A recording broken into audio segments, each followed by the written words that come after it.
네, 안녕하십니까. 유충기 목사입니다. 네, 오늘은 제21강으로 예수님이 율법주의자셨는가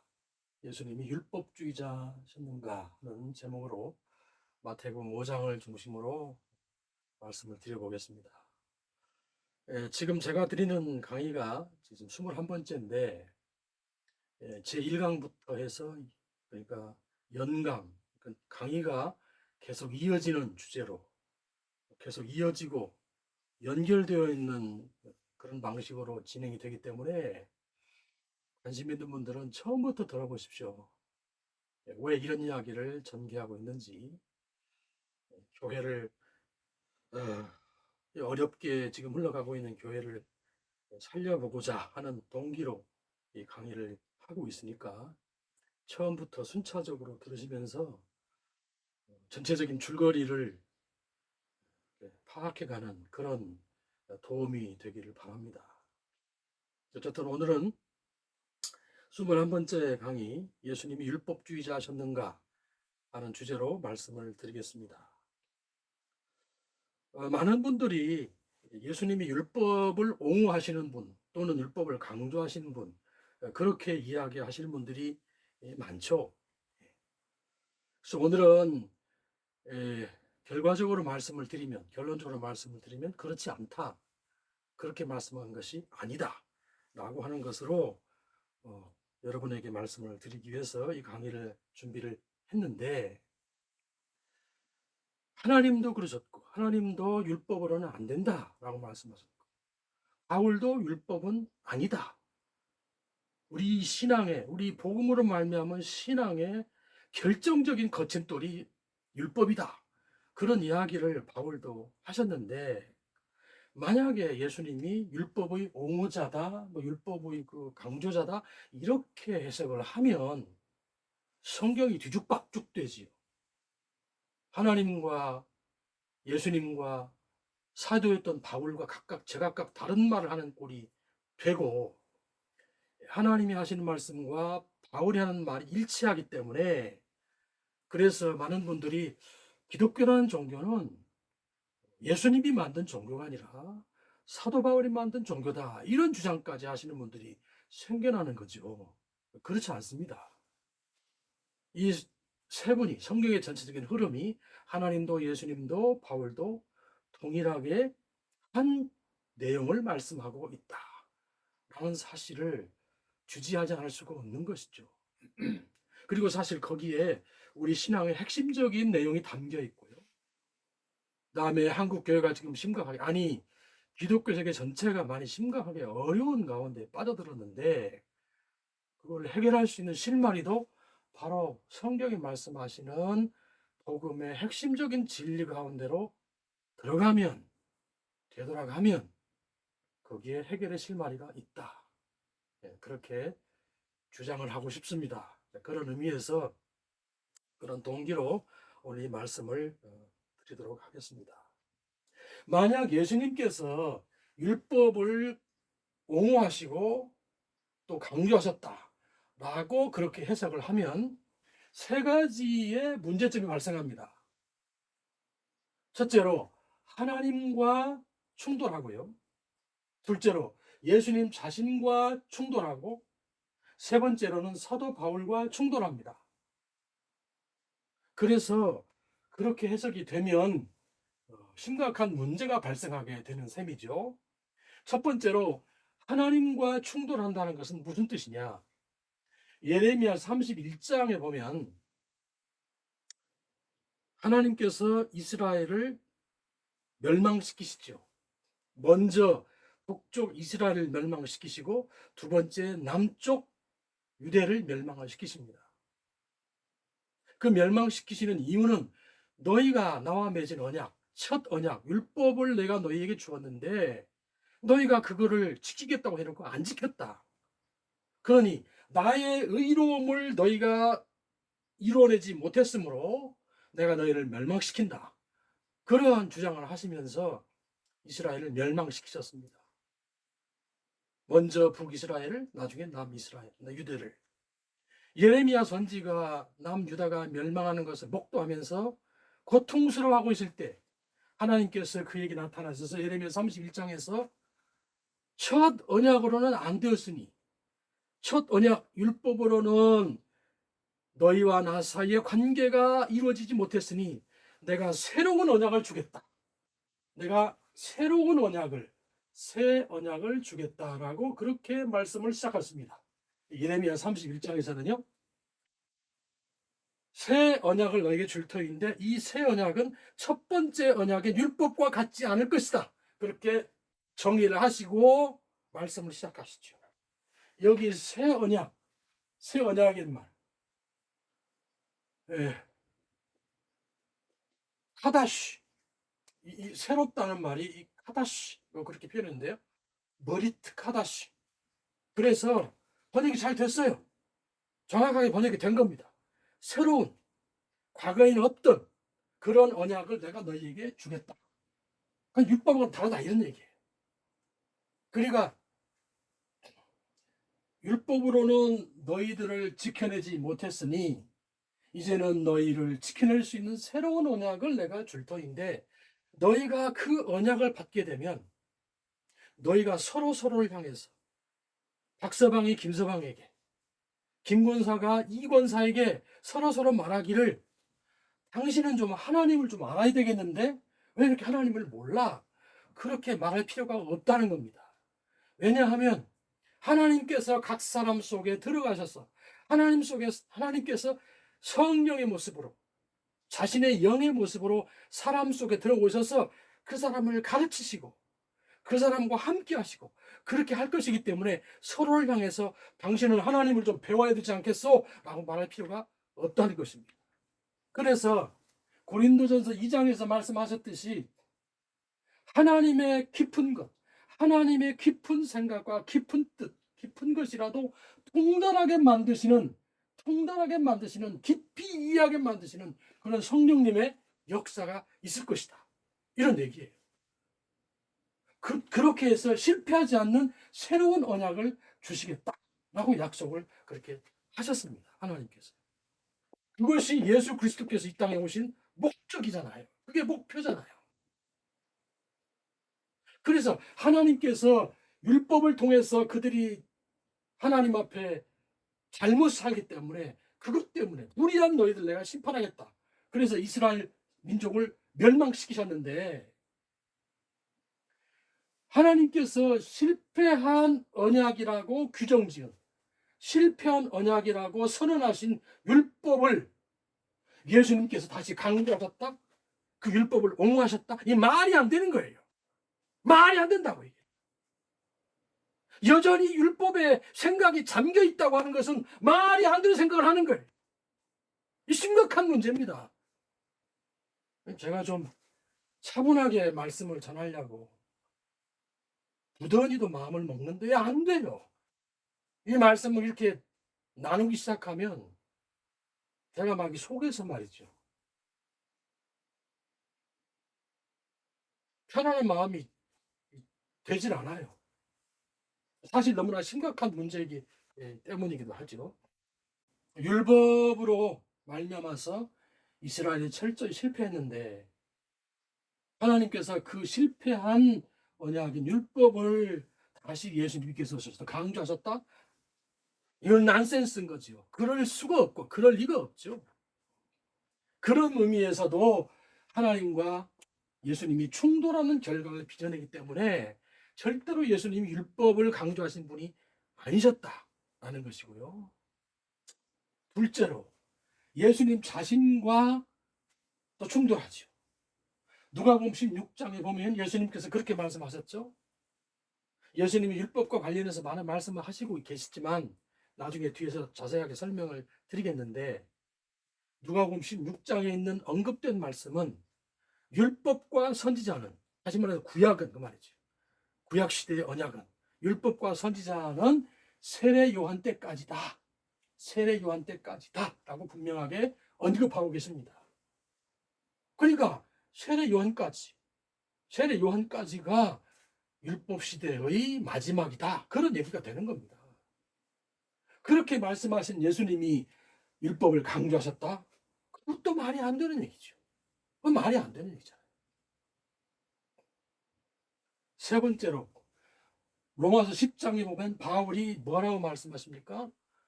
바울도 이 말씀이 너무 심각하기 때문에 굉장히 중요하게 다루고 있고, 그런 양의 성경을 바울이 이 부분에 관해서 얘기를 하고 있는데, 로마서 10장에서 뭐라고 말씀하셨습니까? 예수님은 우리의 의를 위하여 율법의 마침이 되느니라. 율법의 마침이 되느니라. 그렇게 말씀하셨어요. 율법의 마침, 텔로스, 텔로스, 율법의 마무리, 마침, 끝. 그렇게 된다라고 바울도 얘기를 하고 있죠. 그러니까 예수님이 율법을 강조하셨다고 하면 자기 자신과도 충돌하고 사도 바울과도 충돌하고, 그런 세 가지의 문제점에 도달하게 된다, 그런 얘기죠. 그래서 제1번으로 예수님이 율법주의자가 아니셨다라는 것을 이렇게 설명을 좀 드리고요. 두 번째, 마태복음 5장 안에서 그러면 예수님이 마치 율법을 옹호한 것 같이 오해하게 하는 구절들이 있는데, 잘못 이해하고 있는데 오해하게 하는 구절들이 좀 보이는 것 같죠. 그 17절부터 20절 사이에 그런 내용이 좀 나타나 있는 것을 같이 보이는데, 한번 보겠습니다. 17절에 뭐 이렇게 되어 있지요? 내가 율법이나 선지자나 폐하려 온 줄로 생각하지 말라. 폐하려 온 것이 아니라 완전케 하려 함이로다. 완전케 함이로. 내가 율법을 또는 선지자, 이제 구약 성경을 말하는 거예요. 완전케 하려 함이로다. 이렇게 표현되어 있으니까 마치 그것이 예수님께서 율법을 옹호한 것 같이 보이지요. 이 번역이 잘못됐는데요. 네, 자, 그 다음에요. 잘못돼서 그렇게 오해를 하게 되는데, 18절.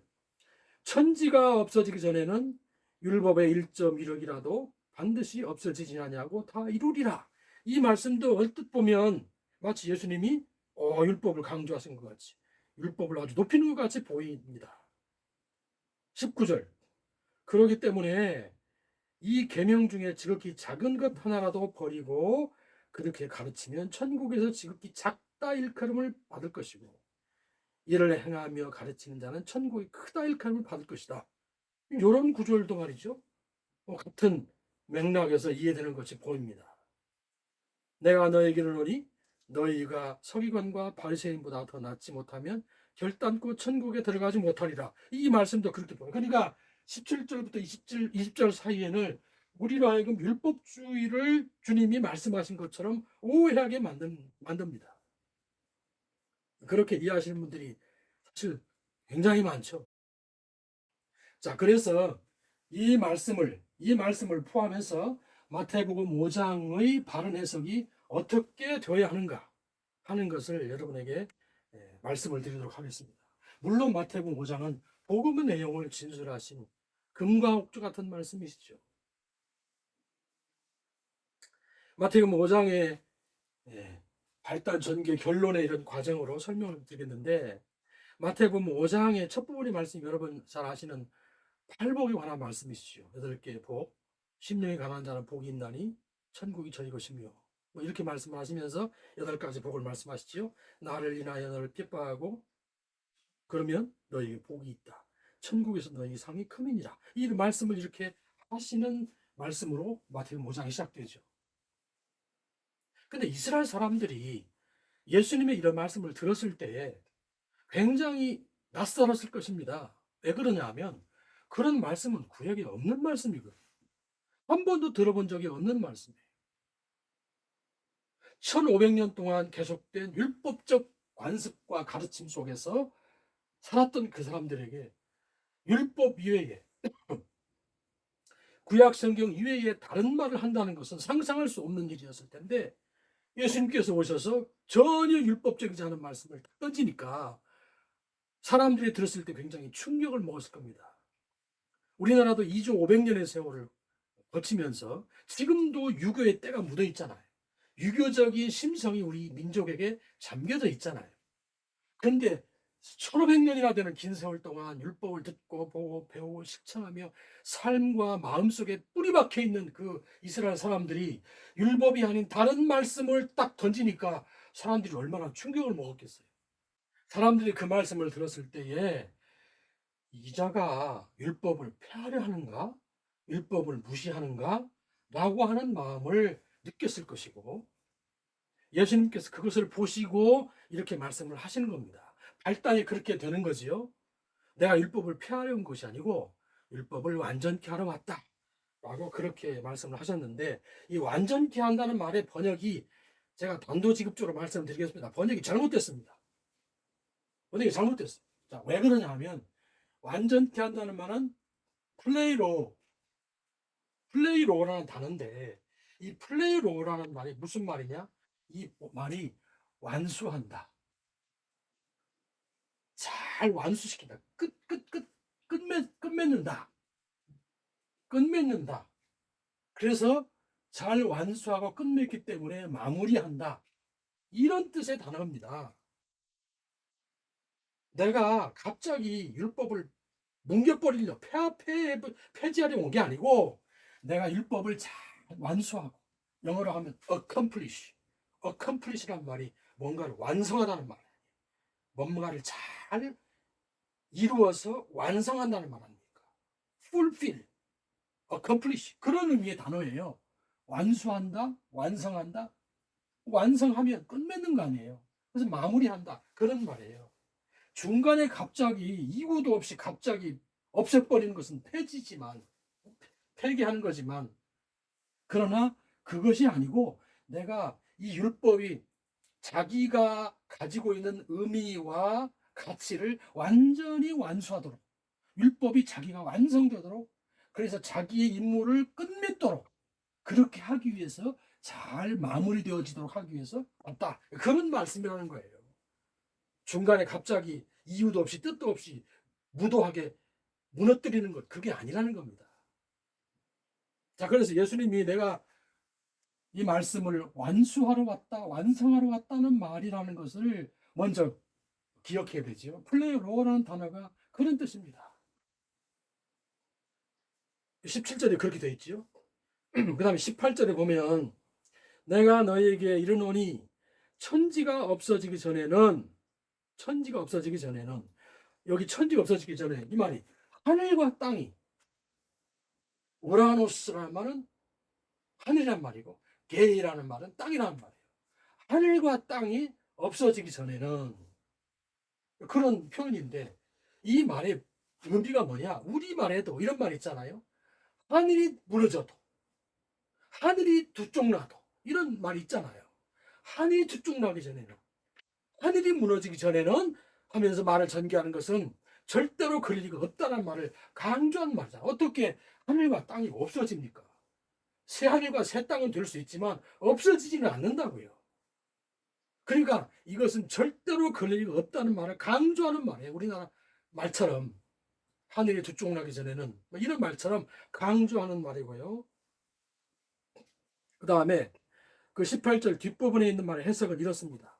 율법의 1.1핵이라도 반드시 없어지지 아니하고 다 이루리라, 이런 말씀이 있는데, 이 말씀에 대한 정확한 원문의 표현은 이렇습니다. 정확한 원문의 표현이 뭐냐면,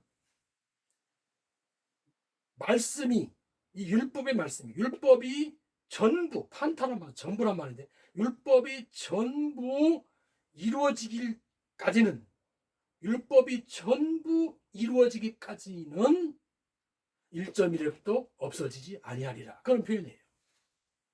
그러니까 율법이 아까 여기 위에서 말씀을 드린 대로 완전히 완수되고 끝맺어지고 마무리될 때까지는, 모든 것이 다 이루어지기까지는, 그때 쓰는 동사가 기노마이라는 동사를 썼는데요. 기노마이. 모든 율법이 생기고 되어지고 이루어지고 그러게 되기까지는 율법의 한 점도 없어지지 않을 것이다, 이런 표현이었습니다. 그러니까 이 율법이 다 되어지면, 율법이 다 마무리되어지고 성취되어지면 꼭 없어져도 된다는 거예요. 그런 의미의 표현이 예수님 표현이. 그래서 예수님께서 이중적 사명을 갖고 오셨다는 말씀을 전에 드린 적이 있죠. 구약 시대를 마무리하시고, 예수님이 하시는 사역이 그거예요. 구약 시대, 율법 시대를 마무리하시고 새로운 시대, 성령 시대, 신약 시대를 도래시키시는 교회, 신약 교회 시대를 도래시키시는 그 이중적 사명을 띠고 이 땅에 오셨다고요. 그러니까 예수님께서 구약 시대가 진행되는 동안에는 율법이 자기 역할을 다 끝내도록, 마무리하도록, 완수하도록, 그렇게 되도록 예수님께서 그렇게 하신다 이 말입니다. 율법이 계속 자기 역할을 끝까지 완수하도록 하신다 이거예요. 그러니까 예수님께서 자기에게 온 부자 청년이 왔잖아요. 부자 청년이 와서 예수님, 내가 어릴 때부터 율법을 다 지켰습니다. 흠없이 지켰습니다. 라고 고백을 하니 예수님이 그 부자 청년에게 그를 사랑하셨다 이랬었어요. 그렇게 살아온 그를 사랑하셨다 그랬다. 그 다음에 사람들에게 11조를 바쳐라 라는 말씀을 하시면서 박하와 회향과 근처에 11조를 바쳐라 그렇게 말씀도 하셨잖아요. 사역하시는 중에. 그리고 구약시대의 성전에 들어가셔가지고 그 성전을 정결케 하시잖아요. 내 아버지 집은 만민이 기도하는 집인데 너희가 강도의 구례를 만들었다 하시면서 성전을 인정하시고 성전을 정결케 하시잖아요. 그런 일을 하신다 이 말입니다. 예수님께서요. 그러니까 구약시대가 지금 진행되고 있는 상황 속에서 예수님이 율법의 1.1획도 건드려지지 않고 다 이루어질 때까지, 기노마이 다 이루어질 때까지, 그때까지는 1.1획도 떨어지지 아니하고 없어지지 않을 것이다. 그렇게 말씀하신 거예요. 기노마이라는 동사를 써서. 그러면 예수님께서 율법이 자기 역할을 율법이 완벽하게 하시게 하기 위해서 예수님이 최종적으로 하신 일이 뭡니까? 율법이 완전하게 자기 역할을 완수하고 끝맺고 마무리하게 하기 위해서 예수님이 최종적으로 하신 일이 뭐냐고요? 뭡니까 여러분? 그게 바로 예수님이 십자가에 죽으신 일이잖아요. 예수님이 이 십자가에서 돌아가셔서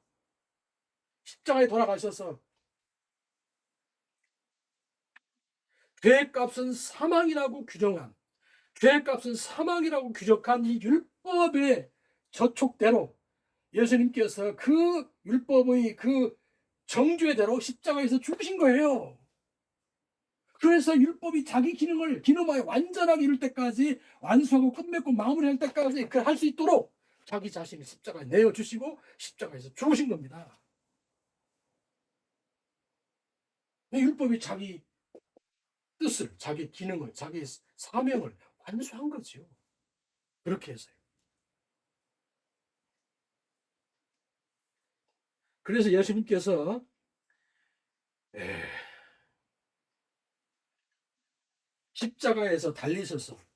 십자가에 달리셔서 뭐라고 최종적으로 말씀하셨습니까? 다 이루었다. 다 이루었다. 그렇게 말씀하시고 돌아가셨다고 성경이 기록하잖아요. 다 이루었다. 그때 예수님 성경에 쓴 말이 텔레오라는 말이에요. 텔레오라는 말은 예수님이 텔레오라는 말을 쓰셨는데, 예수님 물론 다른 아람어를 쓰셨지만 성경에 그렇게 기록되어 있어요. 텔레오라는 말은 완결했다 이런 뜻이에요. 이 플레오라는 말보다 더 강력한 표현입니다. 플레로라는 말보다 강력한, 완수했다 이런 표현보다도 완결했다, 완전히 이루었다, 완전히 끝맺었다 이런 표현입니다. 여러분 그 뭐 한 20권짜리 그런 무슨 뭐 그 소설책이나 뭐 만화책 이런 걸 보면 맨 끝편을 완결편 이렇게 표현하잖아요. 완결편, 마무리, 결정적 궁극적 마무리, 완결. 그럴 때 쓰는 단어 텔레오라는 단어를 쓰셨다. 그래서 테텔레스타이 이렇게 변형을 시켜서 수동태로 만들어 가지고 모든 것이 완전히 완결되어졌다. 율법이 요구하는 바가 완전히 완결되어졌다. 완전히 마무리되어졌다. 끝맺어졌다. 이런 표현을 예수님이 십자가에서 돌아가시면서 마지막 하신 말씀이라고. 그러니까 제가 말씀을 드렸잖아요. 예수님이 하신 사역은 이중적인 사명을 갖고 오신 분이라고. 정확하게 일하시는 분이에요. 하나님이요. 정확하게 일하십니다. 예수님께서 십자가에서 율법의 마지막 요구를 다 이루어질 때까지, 그때까지는 율법이 지속되게 하신다 이 말입니다. 1.1획도 없어지지 아니하고 그 율법이 모두 다 기록하여 되어질 때까지, 그때까지는 1.1획도 없어지지 아니하고 다 이루어지게 하기 위해서 예수님께서 십자가에서 죽으신 거예요. 그리고 완결시키신 겁니다. 무엇을? 율법을. 자, 그렇게 해서 율법을 완결하셨고, 그래서 사도 바울도 그런 내용을 이해하기 때문에 텔로스라는 말을 쓴 겁니다. 예수 그리스도는 율법의 핵심이 되신다, 마무리가 되신다, 끝냄이 되신다, 그렇게 표현을 해서 예수님이 지금 말씀하신 이 내용도, 여기 하나님도 예수님 자신도 바울도 동일한 말씀을 하시는 겁니다. 동일한 말씀을 하신 거예요. 예수님은 결코 율법주의자가 아니셨다고요. 율법을 쫓아가면 망합니다. 반드시. 이스라엘 보십시오. 망했잖아요. 하나님이 실패한 언약이라고 그렇게 선언한 율법으로 가면 반드시 망한다고, 이스라엘처럼. 교회 지금 망해가잖아요. 도대체 기독교인들에게, 목사들에게 무슨 말이지, 이 신령한, 무슨 하나님과 함께 동행하는 이 신령한 신앙의 모습이 있단 말이에요. 율법이 바짓가랑이에 숨어가지고 그거를 전면에 내세우면서 내가 신앙인이요 라고 말하면서 뒤에 가서는 전부 딴짓하고 살잖아요. 세상 사람도 이해하지 못할 그런 삶을 살면서 그렇게 가잖아요. 그러니까 그게 당황하지 지금.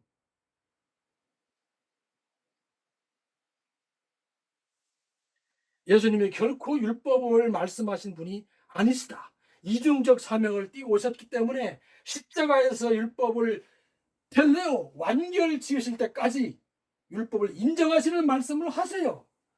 왜요? 자신이 십자가에 죽으셔야 율법의 요구, 죄값은 사망인 것이 완전히 완수되기 때문에, 그것이 1.1획도 없어지지 아니하고 다 이루어지기 때문에 그렇게 말씀을 하시는 것입니다. 십자가에 죽으신 그런 장면으로 마지막 율법을 완결시키신 것이고, 그 이후에는 새로운 언약이, 여기 아까 말씀드렸죠, 새 언약이 카다시, 새로운, 전에 없었던 새로운 언약이 출범한다 이 말입니다. 율법이 끝나고요. 근데 자꾸 율법에 거기 주저앉아 있으면 일이 되겠냐고요. 이스라엘처럼 그런 실패한 그런 교회로 갈 수밖에 없잖아요. 거기 20절 이하에 보면, 내가 너에게 이르노니 너의 의가 서기관과 바리새인들보다 더 낫지 못하면 결단코 천국에 들어가지 못하리라, 이렇게 말씀하고 있죠. 그러면서 그 이후에 살인하지 말라는 말을 형제에게 바보 멍청이라 하는 말을 하면 그놈 그것도 살인한 자다, 그것이 살인이다, 이렇게 말씀을 하시고, 여자를 보고 음욕을 품으면 그것이 바로 간음한 것이다, 내 이웃을 내 몸같이 사랑하라. 너의 옛 언약에는 눈에는 눈으로, 이는 이로 그렇게 갚으라고 했지만 나는 너에게 말한다, 원수를 사랑하라. 왼뺨을 치면 오른쪽을 돌려대고 속옷을 가지고 가면 겉옷까지도 주고 이렇게 하라라는 거예요.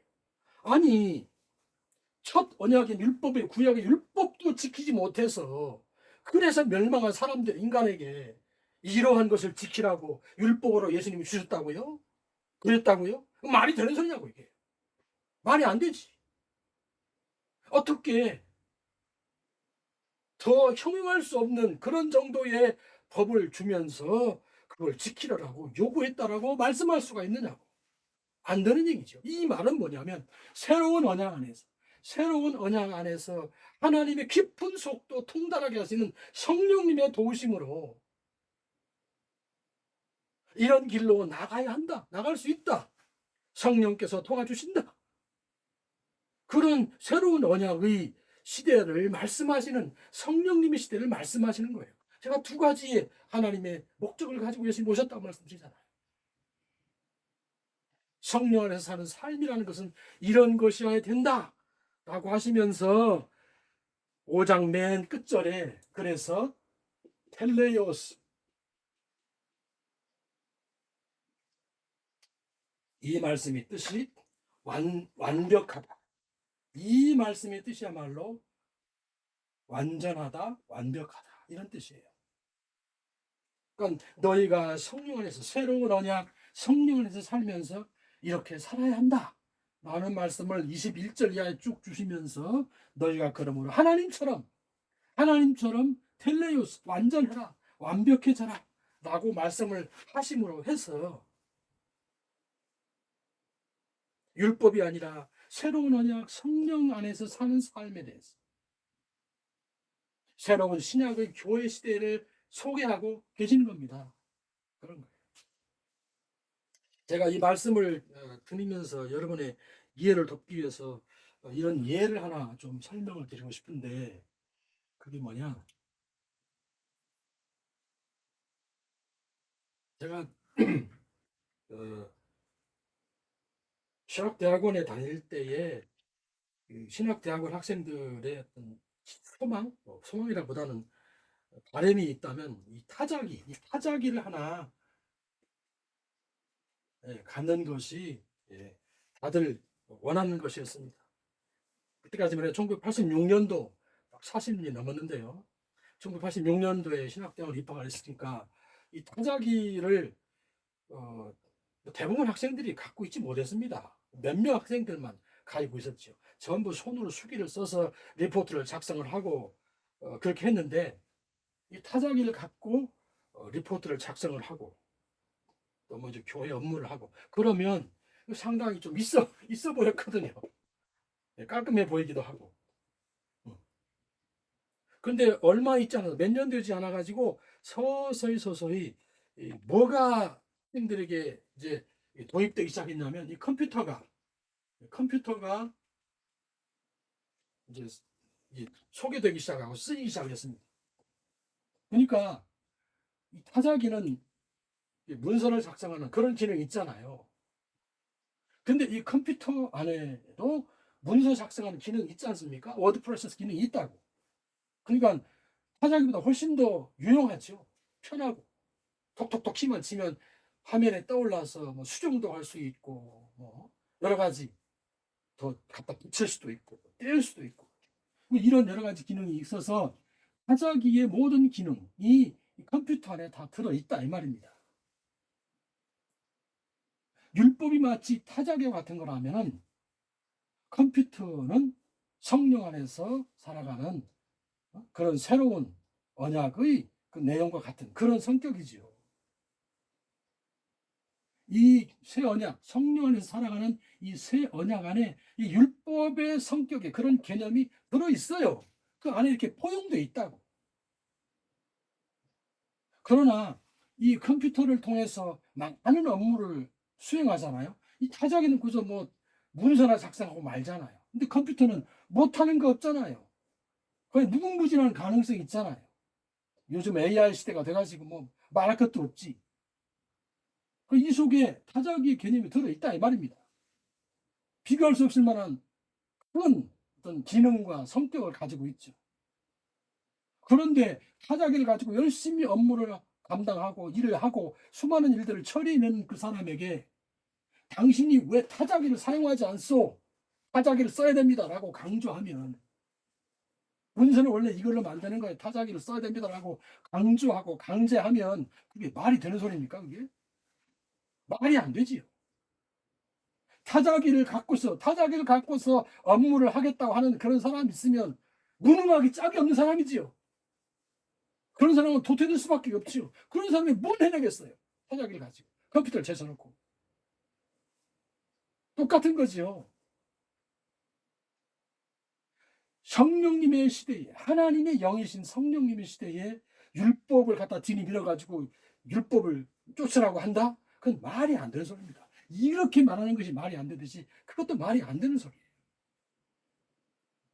3000cc 할리 데이비드슨입니까? 그 그 웅장한 힘을 가진 모터사이클을 타고 다니는 사람에게 못할 것이 없는 그 오토바이를 타고 높은 산도 넘고 대륙을 가로지르고 모든 업무를 처리할 수 있는 그런 기동성을 가진 모터사이클을 가진 사람에게 세발 자전거를 갖다 들이밀면서 왜 당신은 세발 자전거를 타지 않는 거요? 라고 말한다면 그건 난센스잖아요. 말이 안 되는 소리잖아요. 세발 자전거에 어린아이들이 집마당에서 타고 노는 정도에 불과한 것이지 어떻게 그거를 모터사이클에 비교합니까? 더욱이 모터사이클을 타야 된다고 강변하면 그거는 말이 안 되는 소리죠. 그 모터사이클 속에 세발 자전거의 개념이 들어있잖아요. 들어있어요. 그 속에. 성령님을 모시고 살면 율법의 모든 개념이 그 속에 들어있다고요.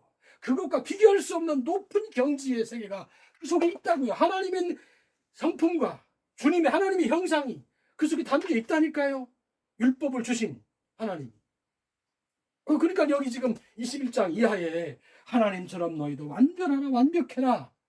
율법과는 비교할 수 없는 그런 높은 차원의 하나님의 능력과 은혜가 그분의 신의 성품이 그 속에 있다. 그걸 너희들이 깨달아라 이 말 아닙니까? 그렇게 해서 살아가는 것이 신자예요. 그게 신자. 목불인견의 현실을 만들어가면서 살아가는 율법 뒤에 숨어가지고 내가 말이 11조 내고 말이야. 내가 주일을 성수하고 하나님께서 계시는 성전에 들락거리면서 절기를 나중에 다음 강의 때에 절기에 대한 이야기를 다시 하겠습니다만은 절기 좀 지키면서 말이에요. 그러면서 내가 신자다. 그게 아니라 말이죠. 그게 아니에요.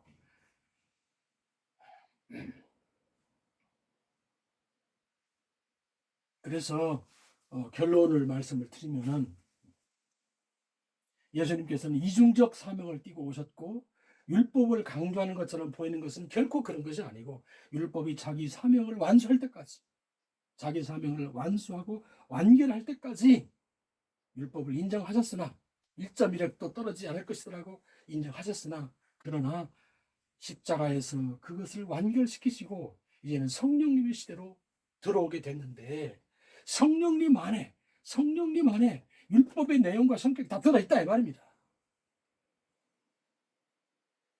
타자기와 같은 것으로 컴퓨터를 대체할 수는 없는 것이라는 거예요. 말이 안 되는 소리죠.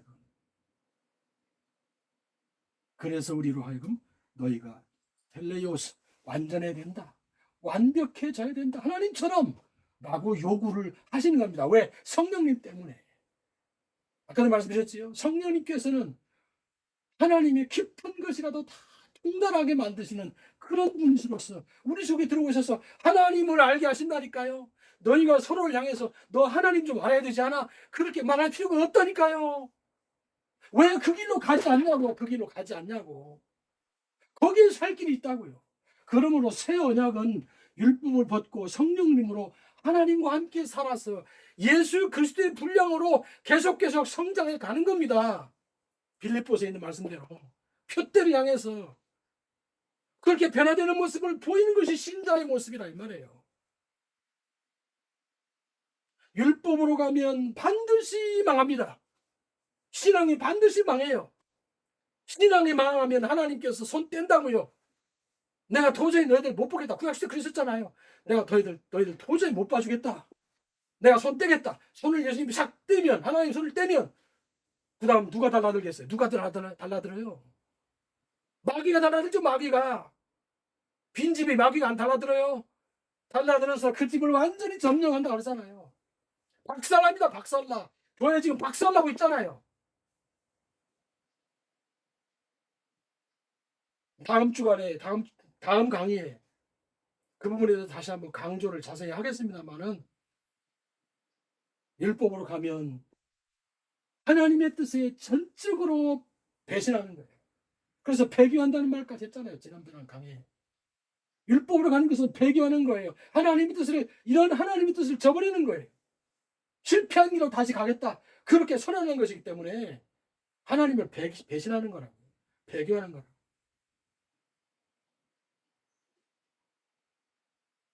그래서 율법을 벗고 성령님으로 말미암아 말씀과 더불어 하나님을 향하여 성장해 가는 것. 오늘날 교회가 많이 어렵지요.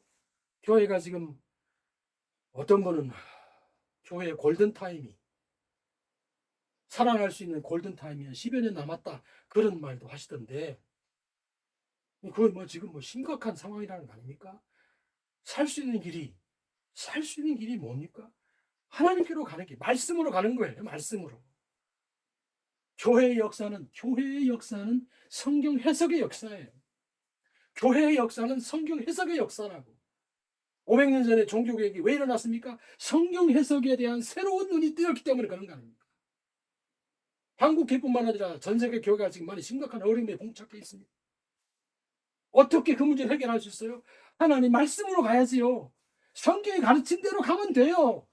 하나님께서 그렇게 어려움을 헤쳐나갈 수 있도록 그렇게 말씀을 주시지 않았겠어요? 생명의 길로 갈 수 있도록 말씀을 주시지 않았겠냐고. 성경 해석을 바로 하면 거기에 길이 있고 당면한 이 교회의 문제를 해결할 수 있는 빛이 보인다고. 신자 한 사람 한 사람이 율법의 그 바짓가랑이 뒤에 숨어가지고 제멋대로 사는 게 아니라 밝은 광명한 하나님의 생명의 말씀으로 나오고 비춰주시는 그 은혜 안에서 사람이 말이지요. 생명으로 충만한 그 다른 사람 된다니까. 하나님께서 다시 만들어내신 새로운 피조물, 다시 만들어내신 그런 인간으로 바뀌어서 그런 삶을 살아가는 사람이 한 사람 한 사람 되면 교회가 어찌 이렇게 무너지겠어요. 오늘 결론의 말씀으로 예수님은 율법주의자가 아니셨다.